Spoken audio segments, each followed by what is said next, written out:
মায়ের কাছে টেলিফোন করে, মা আমি 3 দিনের জন্য ঢাকা থেকে 1.5-2 মাস হয়ে গেল, এখন বাড়ি আসতেছি, ছুটি হয়ে গেল। আম্মা জান তোমার জন্য কি নিয়ে আসবো? বলে আমার জন্য কিছু লাগবে না, তোর বাবার জন্য যদি কিছু পারো তুই নিয়ে আসবি। এরে নবীর উম্মতের দল, সন্তান মার্কেটে গিয়া শপিং করে, মাকে বলে মা বলো কি আনবো? মা বলে কিছু আনা লাগবে না। বলে মা তুমি এমন কেন করো? বলে বাবা তুই আমারে কি দিয়ে খুশি করবি? তুই যদি স্বর্ণের কিছু দাও তারপর আমি খুশি হতে পারি না। তুই তাড়াতাড়ি আয়, তোর চেহারাটা দেখলে যেই খুশি হব, ওই খুশি আমারে তুই কাপড় দিয়েও করতে পারবি না। তুই আমারে মা বলিয়া ডাক দিলে আমি বাসেই খুশি হব। এই খুশি তুই আমাকে কিছু দিয়ে করতে পারবি না। সন্তান সন্ধ্যা পেরিয়ে যাওয়ার পরে গাড়ির মধ্যে উঠিয়া মাকে মোবাইল করছে, আমি 12টার মধ্যে বাসায় চলে আসতেছি, মা তুমি দোয়া করো। প্রতিদিন মা ঘুমাইয়া যায়, আজকে মা ঘুমায় না, খানাও খায় না। সন্তান আসবে, একত্রে সন্তানের নিয়ে মা খানা খাবে। ঘড়ির কাঁটার দিয়ে তাকায় আর দেখে কখন 12টা বাজবে, সন্তান আইসা মা বলে ডাক দিবে। মা ঘড়ির দিকে বারবার তাকায়। এরকম দেখতে দেখতে 12টার কাঁটা ঘুরিয়া সামনে আগায় গেল। মা বলে কি ব্যাপার, কোনো যানজটে পড়লো নাকি? এইবার চিন্তা গভীর হচ্ছে, বাবায় ঘুমায়। এবার মা ডাক দিয়ে কয়, আমার আব্বা জানকে ধাক্কা দিয়ে কয়, ছেলে এখনো কেন আসে না? 12টা বেজে 1টা বেজে গেল, এত দেরি কেন? একটু টেলিফোন করো। বাবারে উঠায় দিল। আব্বাজান টেলিফোন করে সন্তানের মোবাইলে, রিং হচ্ছে, কোনো রিসিভ হয় না, কেটে যায়, বারবার কেটে যায়, বারবার কেটে যায়। মায়ের অন্তরের মধ্যে কেমন যেন একটু সন্দেহ ভাব, নাকি আমার সন্তান কোনো বিপদের মধ্যে পড়ে গেল। এইভাবে কল দেয়, কেটে যায়, কল দেয়, কেটে যায়। বাবা মোবাইল রেখে আবার শুয়ে পড়ল। মা অস্থির হয়ে গেল, বাবাকেও বুঝাইতে পারে না মনের ব্যথাটা। শেষ পর্যন্ত আবার ধাক্কা দিয়ে কয়, ও স্বামী আমার সন্তান তো এত দেরি করতে পারে না, আমি অপেক্ষায় আছি, আমার সন্তান আসবে, আমি সন্তানের নিয়ে একত্রে খানা খাবো, আজকে মন ভরে খানা খাবো। কত অনুষ্ঠান গেল, আমি এক টুকরা গোশত খাই নাই আমার সন্তানের মায়ার কারণে। তুমি আবার একটু মোবাইল করো। বাবায় ঘুম থেকে উঠিয়া আবার মোবাইল করে, রিং হয়, রিসিভ হয় না, রিং বাজতেছে, রিসিভ হয় না। এইভাবে দীর্ঘক্ষণ যখন ট্রাই করা শুরু করলো, এক পর্যায়ে হঠাৎ করে দেখে মোবাইলটা রিসিভ হয়ে গেল। ডাক দিয়ে কয়, বাবা তুই কই? হঠাৎ বাবার কানে দেখে সন্তানের কণ্ঠের আওয়াজ নাই, অন্য লোকের আওয়াজ। ডাক দিয়া বলে, কে আপনি? বলে মোবাইলওয়ালার বাবা। বলে তাড়াতাড়ি অ্যাম্বুলেন্স নিয়ে আসো, তোমার সন্তান এখন পরকালের লাশ হইয়া মাটিতে পড়ে আছে। গাড়িতে উঠছে, গাড়ি অ্যাক্সিডেন্ট হয়ে রাস্তার পাশে গাছের সাথে বেজে আছে, মানুষ রক্তাক্ত হয়ে গেছে।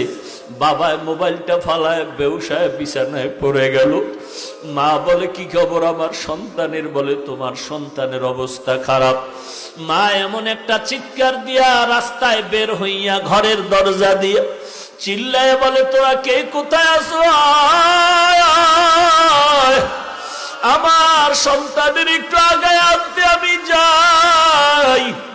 বাবা আমার মাকে সান্ত্বনা দিয়ে ঘরে আটকাইয়া অনেক মহিলাকে বসায়া বলে, এখানে ধরে রাখো। বাবায় তাড়াতাড়ি টেলিফোন করে অ্যাম্বুলেন্স নিয়ে লাশ নিয়ে যখন রওয়ানা, বাড়ির দরওয়াজা দিয়া যখন ওই বাঁশি বাজাইয়া ঢুকে, মা পাগলনির মতো দৌড়ায় আর বলে, তাড়াতাড়ি ডালা খুলে দাও, আমার সন্তান কেমন আছে একটু দেখতে চাই। মা এবার সন্তানের চুমু খায় বলে, মা বাবা তুই এই বাজার নিয়ে আমার কাছে আসার কি সংবাদ দিয়েছিলি? আমি তো আর খানা খাইতে পারলাম না রে বাবা, তোর জন্য খানা খাই নাই। আজ আমার কলিজায় তুই এমন আঘাত দিয়ে গেলি রে সন্তান, ওই মা ওই যে সন্তান করে করে করে করে কান্না করে করে এমন পাগল হয়ে গেল, দুনিয়ার কোন ডাক্তার আজ পর্যন্ত ওই মাকে ভালো করতে পারলো না। ওয়াবিল ওয়ালিদাইনি ইহসানা, মা বাবার সাথে ইহসান করো হে সন্তান। ব্যবহারের লাইনে ইহসান। মা বাবায় যা দিয়েছে কোনো হিসাব নাই, আর তুমি কি হিসাব করবা? আম্মা জানের প্রসব বেদনার যে কষ্ট, জিন্দেগি পুরাটাও যদি শেষ করে দাও তার ঋণ আদায় করা যাবে না। আম্মা জান তোমাকে আমাকে গর্ভে ধারণ করে খানার প্লেট নিয়ে খেতে বসলেন, পেটের মধ্যে ব্যথা শুরু হয়ে গেল, খানা খেতে পারলেন না, বিছানায় ঘুমিয়ে গেলেন, ঘুম নাই, হঠাৎ করে পড়ে যায় মাথা ব্যথা, পেট ব্যথা। মা মোটেও বেজার না, বরং জিব্বা নাড়ায় নাড়ায় আল্লাহর কাছে বলেন, আল্লাহ আমি জানি আমার পেটে সন্তান, ওর কষ্ট আমি মেনে নিলাম, তারপরও চাই আমার সন্তান তুমি আদর্শওয়ালা বানায় দাও। ওয়াবিল ওয়ালিদাইনি ইহসানা, মা বাবার সাথে ইহসান করো হে সন্তান। এই মা খানা খেতে পারেন নাই, প্রসব বেদনা যখন শুরু হয়ে গেল, আম্মা জানের কান্নার আওয়াজ, ডানে বামে আশেপাশে কেউ ঘুমাতে পারেনি কান্নার আওয়াজে। আমার দাদি, আমার নানি, আমার আম্মা জানের সহযোগিতার জন্য দিনরাত আম্মা জানের পার্শ্বে বসে আছেন। আম্মা জানের এ পরিমাণ কান্নার আওয়াজ। সন্তান আমি মাকে যত কষ্ট দিয়েছি, আমার আব্বা জানো যদি আমার আম্মাকে ধমক দিত, কখনো কণ্ঠের আওয়াজ ঘরের বাহিরে যেত না। কিন্তু তোমার আমার প্রসব বেদনা, আম্মা জান আমি যখন দুনিয়াতে আসব এমন অস্থির হয়ে গেলেন, মনে হয় যেন 7টা আসমান আমার মায়ের উপরে বোঝা হয়ে চেপে বসেছে। আম্মা জান কান্না করে বেকারার,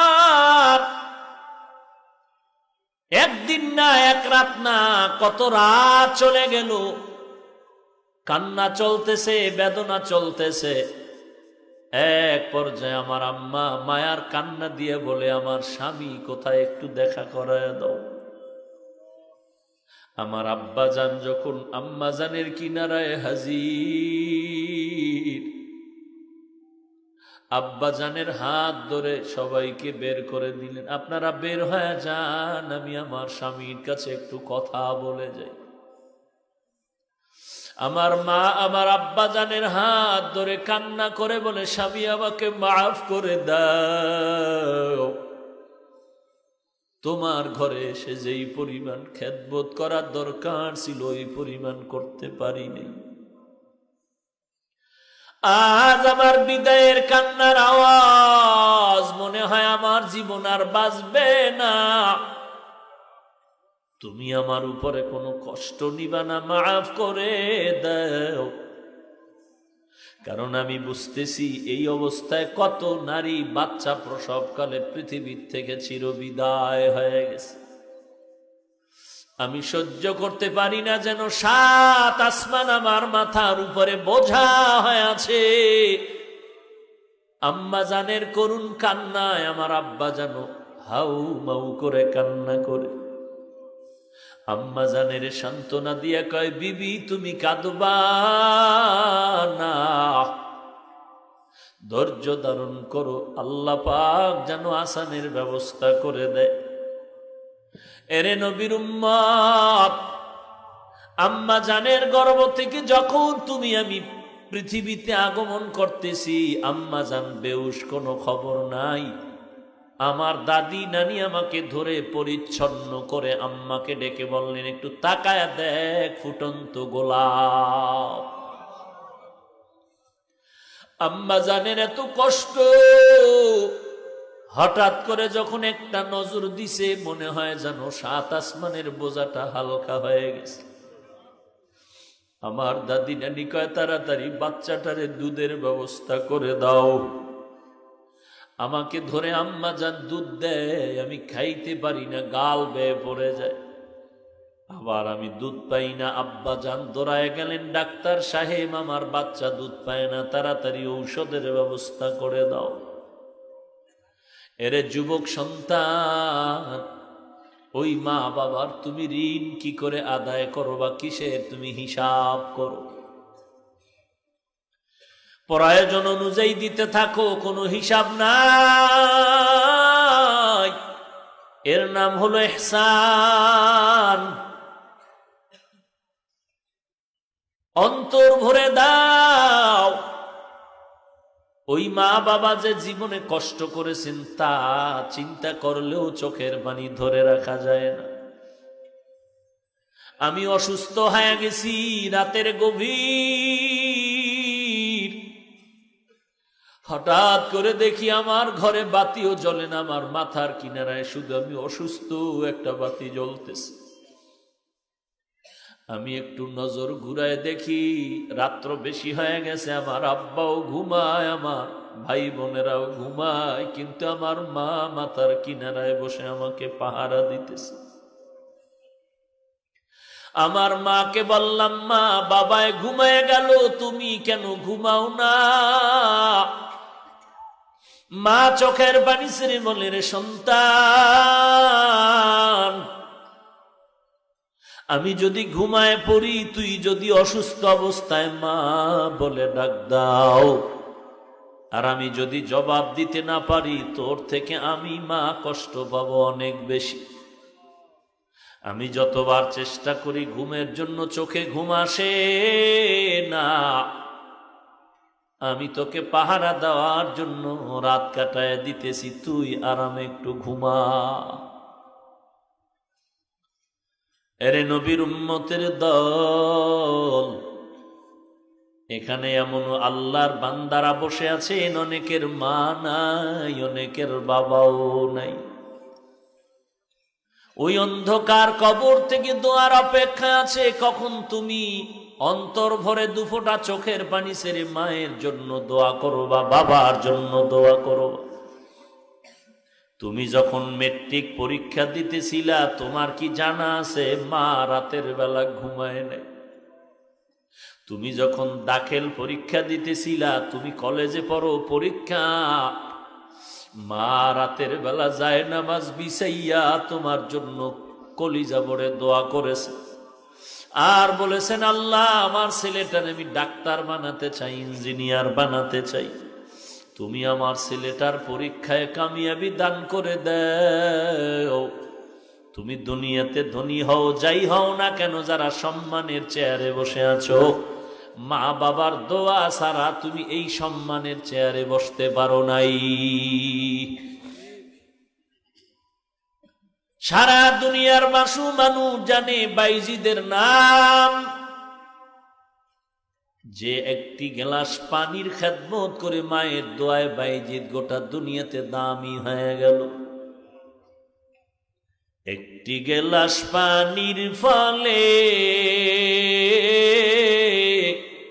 বাইজিদের কোলে তুলে,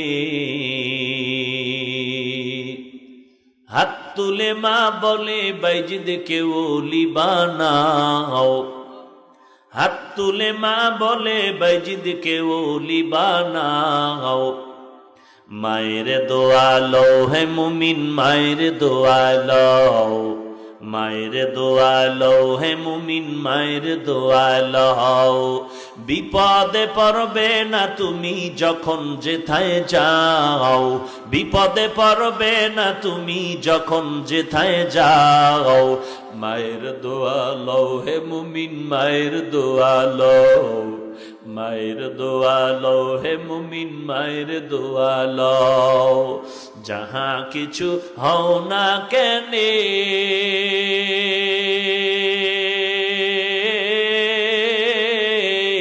কিছুই না মায়ের দোয়া বিনে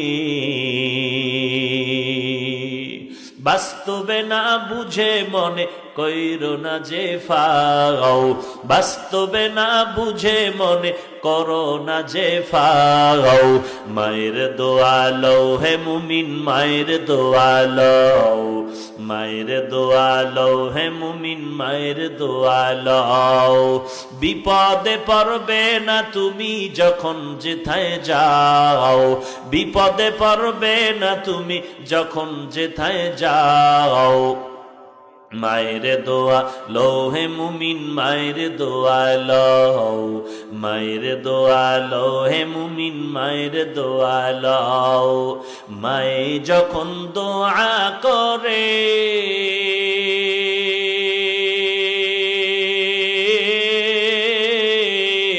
চলে যায় ওই আরশ পরে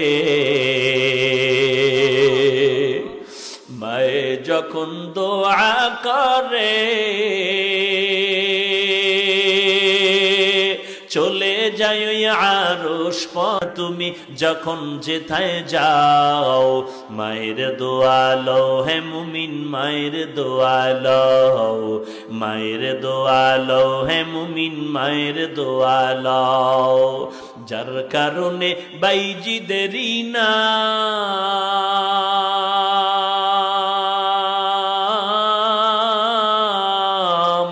সরিয়েছে বিশ্বভুবন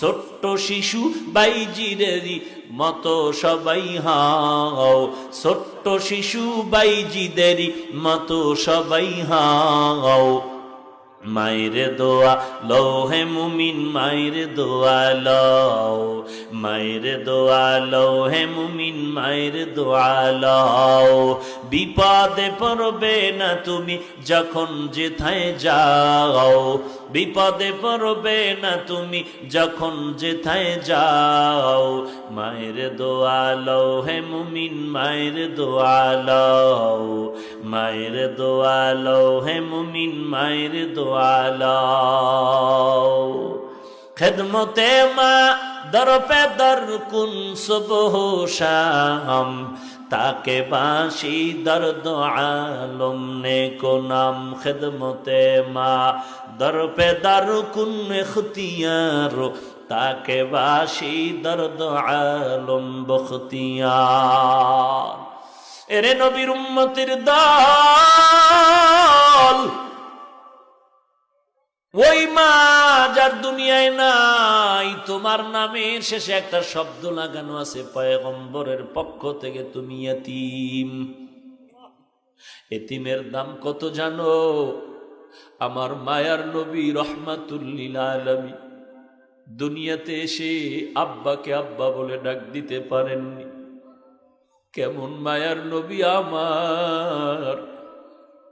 আমার মায়ার নবী একদিন বিকালবেলা মাঠের পার্শ্বে বসে বাচ্চারা খেলাধুলা করে নবীও শিশু বয়সে দেখে বাচ্চাদের খেলা নবীর মনে খেলার কোনো আগ্রহ নাই কারণ আল্লাহ 4 বার কুদরতি অপারেশন করে করে দুনিয়ার সব চাহিদা নষ্ট করে দিয়েছে মায়ার নবী দেখতেছেন যখন সন্ধ্যা গনিয়ে আসছে সব ছেলেদের বাবারা এসে ছেলেদের কোলে নিয়ে বাড়িতে রওয়ানা আমার মায়ার নবী ডানে তাকায় আর বামে তাকায় খুঁজে আমার বাবাই কই আমার বাবাই কই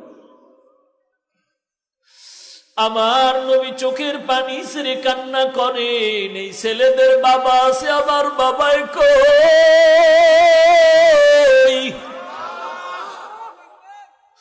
আম্মা জান আমেনা ঘর থেকে সন্ধ্যা হয়ে গেল কই আবার সন্তান ঘরের দরওয়াজা খুলে বের হইয়া লোকদের দেখে বলে দেখো বাবা আমার সন্তান মুহাম্মদের তোমরা দেখছো নাকি বলে মুহাম্মদকে ভালো করে চিনি না তবে একটা ছোট্ট বাচ্চা দেখছি রাস্তার কিনারায় আব্বা আব্বা বলে কান্না করতেছে। মা আমেনা দৌড়াইয়া চলে গেলেন, মায়ার নবীর এক শিশু নবীর কোলের মধ্যে জড়ায় নিলেন। মায়ার নবী মায়ের কোলে জড়ায় বলে, আম্মু বলো আমার বাবাই কই? আমি সব ছেলেদের দেখলাম বাবায় কোলে নিয়ে আদর করে, বলো আমার বাবারে তো আমি দেখতে পারলাম না। আমেনা চোখের পানি ছেড়ে কয়, রে সন্তান, তুমি দুনিয়াতে আসার আগে তোমার বাবা ব্যবসা করতে গিয়া আর বাড়িতে ফেরত আসতে পারে নাই। মায়ার নবী বলেন, আম্মা আমার বাবার কবরটাকে একটু দেখাইবা, আমি বাবার কবরের কাছে একটু সালাম দিতেছে। মা আমেনা দৌড়ায় চলে গেলেন দাদার কাছে। আপনার নাতি তার বাবার কবর দেখতে চায়। দাদায় অনুমতি দিয়া বলে, দাসী উম্মে আয়মান আর আমেনা সহ রওনা হয়ে যাও, দেখাইয়া নিয়ে আসো। ঘোড়ার পিঠে বা উটের পিঠে তিনজন লোক রওনা হয়ে গেল, নবী বাবার কবর দেখবেন।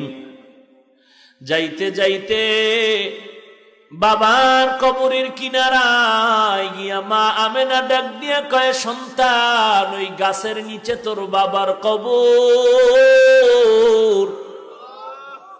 মায়ার নবী একটু লাফ দিয়া পড়িয়া বাবার কবরের কিনারায় চোখের পানি ছেড়ে কান্না শুরু করলে। আল্লাহ পাক ফিরিস্তা পাঠায় কয়, তাড়াতাড়ি আমার বন্ধুরে সরায়া দেও, কারণ আমার বন্ধুর কান্না আসমানও সহ্য করতে পারে না, জমিনও সহ্য করতে পারে না, আমি আল্লাহও বরদাস্ত করতে পারি না, ফিরায় দাও।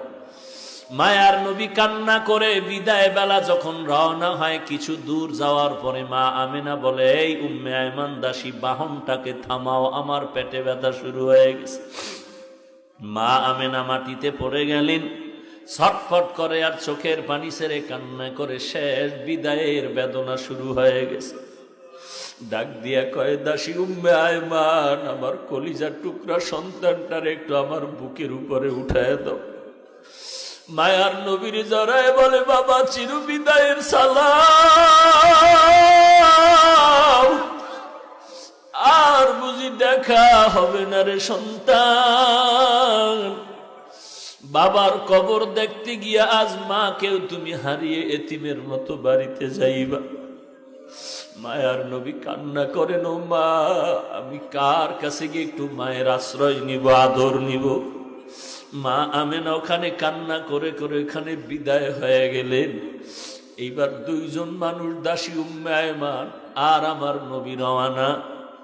লম্বা ঘটনা। মায়ার নবী চলতেছেন, দাদায় অপেক্ষা আছে, এখনো কেন আসে না? হঠাৎ নজর করে দেখে বাহনের উপরে তিনজন লোক ছিল, একজন দেখা যায় না, ব্যাপারটা কি? কাছে আইসা নবী দাদার গলা জড়ায় ডাক দিয়ে কয়, দাদা, বাবারে দেখতে গিয়া মা হারায় চির এতিম হয়ে গেল। দাদার গলা জড়ায় কয়, আমি আর কাকে মা বলে ডাক দিব রে দাদা? এরে যুবক, এতিম নবীর উম্মত, এই জায়গায় কত এতিম ছেলে আসো, মা নাই, বাবাও নাই, ওই মায়ের চেহারাটাও কি মনে পড়ে না রে সন্তান? ওই মাকে কত কষ্ট দিয়া চোখের পানি ফালাইছো, ওই মায়ের কলিজায় যারা আঘাত করেছো, চোখের পানি ছাড়ি আমার মাওলার কাছে তওবা কর। আমার মাওলা যদি ক্ষমা না করে তোর উপায় নাই। আল্লাহর নবী এতিমদের জন্য কত দয়ার নবী আমার। মায়ার নবী ঘর থেকে বের হয়ে গেলেন, হঠাৎ রাস্তার কিনারায় দেখে বাচ্চারা খেলাধুলা করে। নবী দেখার পরে সামনে আগায় গেলেন, একটু দূরে গিয়ে দেখে একটা বাচ্চা রাস্তার কিনারায়, কোনো কাপড় নাই, ছোট বাচ্চা উলঙ্গ বসে আছে। নবী বললেন, বাবা তোমার বাড়ি কই? বলে আমার বাড়ি নাই। ঘর কই? বলে ঘর নাই। আব্বা আম্মা কই? বলে আব্বা নাই, আমি এতিম। মায়ার নবী তার হাতটা ধরে কয় চল। নবী বাচ্চাটার হাত ধরিয়া সোজা ঘরের মধ্যে চলে গেলেন। আম্মা জান আয়েশা রাদিয়াল্লাহু আনহাকে বলেন, আয়েশা, এই বাচ্চাটা আমাদের সন্তান, মনে করে এরে সুন্দর করে গোসল করায় দাও। আম্মা জান আয়েশা বাচ্চাটারে গোসল করায় দিলেন। মায়ার নবী একটা বড় চাদর নিয়ে দুইটা টুকরা করে বাচ্চাটারে সুন্দর করে পড়ায় দিলেন। এইবার নবী বলে, চলো বাবা, নামাজ আদায় করতে চলো মসজিদে নববী। বাচ্চা যখন সামনে হাঁটতেছে, নবীজি ঘর থেকে বের হয়ে কয়, দাঁড়াও, তুমি হাঁটবা না, দাঁড়াও। বাচ্চা দাঁড়ায় গেল। মায়ার নবী বসে গেলেন আর বলেন, বাবা, আমিও মা হারা বাবা হারা এতিম, তুমিও চূড়ান্ত মা বাবা হারা এতিম। আমি আজকে তোমার একটু খেদমত করতে চাই। তোমার কদমটা মাটিতে দিও না, তুমি আমার কাঁধের উপর উঠে বসো। আমি তোমারে কাঁধে করে আজ মসজিদে নিয়ে যাই, আর কিয়ামত পর্যন্ত দুনিয়ার মানুষের এই বয়ান দিতে থাকবো যে মায়ার নবী এতিমের কত দরদি হয়েছিলেন। বাচ্চা বলে, না, আমি কাঁধের মধ্যে উঠবো না। নবী বলেন, উঠো। শেষ পর্যন্ত বাচ্চাটারে কাঁধের মধ্যে নিয়া মায়ার নবী এবার মসজিদের দিকে রওয়ানা। এইবার ওই যে খেলাধুলা করতেছিল বাচ্চারা, ওরা যখন দেখলো ওই বাচ্চাটা রহমাতুল্লিল আলামিনের বরকতি কাঁধের উপরে, বাচ্চাগুলো আফসুস করে যে আজ ওর কপাল কত ভালো, আমি যদি এই মোবারক বরকত নিতে পারতাম, আমার কপাল কত ভালো হতো। মায়ার নবী মসজিদে নববীতে ঢুইকা বাচ্চাটারে নামাজের কাতারের এক পার্শ্বে দিয়া মায়ার নবী ইমামতির মুসাল্লায় গিয়া নামাজ পড়ায়া দিলেন। নবী নামাজ শেষে মিম্বরের উপরে বসলেন, বয়ান করবেন। দেখে বাচ্চাটা মাটিতে বসে আছে। মায়ার নবী বাচ্চাটারে গিয়া হাত ধইরা এনে বলে, তুই মাটিতে বসবা না। নবী তার মিম্বরের ডান পার্শ্বে বসায়া মাথার উপরে ডান হাত মোবারক রাখলেন আর বললেন, সাহাবায়ে কেরাম, আপনাদের মনে প্রশ্ন, এই বাচ্চাটারে এত আদর কেন করি? এই বাচ্চাটা আমার মতো এতিম, এর মা নাই, বাবা নাই। আমিও বড় এতিম, আমি মা হারাইলাম, আমি বাবা হারাইলাম, আমার কেউ নাই। আমি বাচ্চাটারে আদর করে মাথায় হাত দিয়া দোয়া করে দেই। উম্মতের জানায় দিয়েন আপনারা, একটা এতিম বাচ্চা যদি হাতে পায় আর এর মাথায় হাত বুলায় যদি কেউ দেয়, মোহাব্বতের নজরে ওই সমপরিমাণ হাতের নিচে চুল বরাবর নেক আল্লাহ তার আমল নামায় দান করবেন। আল্লাহর কাছেও ক্ষমা চাও রে ভাই, আমার মায়ের অবদান, বাবার অবদান ভুলতে পারবো না রে বাবা। মাঝে মাঝে মায় সন্তানের মারে শাসন করার জন্য, কিন্তু দেখছো মাঝে মাঝে সন্তানের মায় মারার পরেও কিন্তু মা ঘুমাইতে পারে না। মা কিন্তু সন্তানের ধমক দিয়াও কিন্তু পাগলের মতো থাকে। সন্তানের ধমক দিছে এমন জোরে, সন্তান অভিমান করে ঘরে যায় না, ভাত খায় না, মা কয়া ডাকে না। আব্বাজান একদিন তাকায় দেখতেছে বালিশে মাথা লাগায় তার স্ত্রী গুনগুন করে কান্না করে রাতের বেলা। আব্বাজান বলে, বিবি কেন কাঁদো? বলে, আমার অন্তরে বড় ব্যথা। বলে, কি ব্যথা? বলে, একটা সপ্তাহ হয়ে গেছে সন্তান আমাকে মা বলিয়া ডাক দেয় না। বলে, কেন? বলে, আমি একটু শাসন করতে গিয়ে ধমক দিয়েছিলাম, এই কারণে রাগ করেছে, অভিমান করে আর ডাকে না। আব্বাজান বলে, বিবি তুমি আরামে খাও, ঘুমাও, কোনো চিন্তা করা লাগবে না। সন্তান একদিন আগে পিছনে তোমার কাছে সেই ক্ষমা চাবে। আমার মা কান্না করে বলেন, ও স্বামী আমার, যতই আমি খানার প্লেট নিয়ে বসি খানা মুখে যায় না, যতই আমি ঘুমানোর চেষ্টা করি আমার চোখে ঘুম আসে না। কারণ আমি খানার থেকে, ঘুমের থেকে সন্তানের মা ডাকে যেই মজা পাই, ওই মজা আমি খানায় পাই না, ঘুমের মধ্যে পাই না। এরে পয়গম্বরের উম্মতের দল, ও পর্দার আড়ালের মা বোনেরা, তুমিও সন্তানের মা, একটু চিন্তা করো, তোমার মাও তো একদিন এইরকমই মা ছিল। আজকে তুমি নতুন স্বামীর ঘরে আসছো, কত আরাম, কত আনন্দের শাড়ি পরিয়া, কত আনন্দের খানা। এমন একটা দিন আসবে সাদা কাপড়ের প্যাকেট হইয়া কবরে যাইবা, সবাই কান্না করবে, সন্তান মা মা বলে কাঁদবে, একটা জবাব দিতে পারবা না রে মা। আল্লাহ পাক বলেন ওয়াবিল ওয়ালিদাইনি ইহসানা, ওই মা বাবার সাথে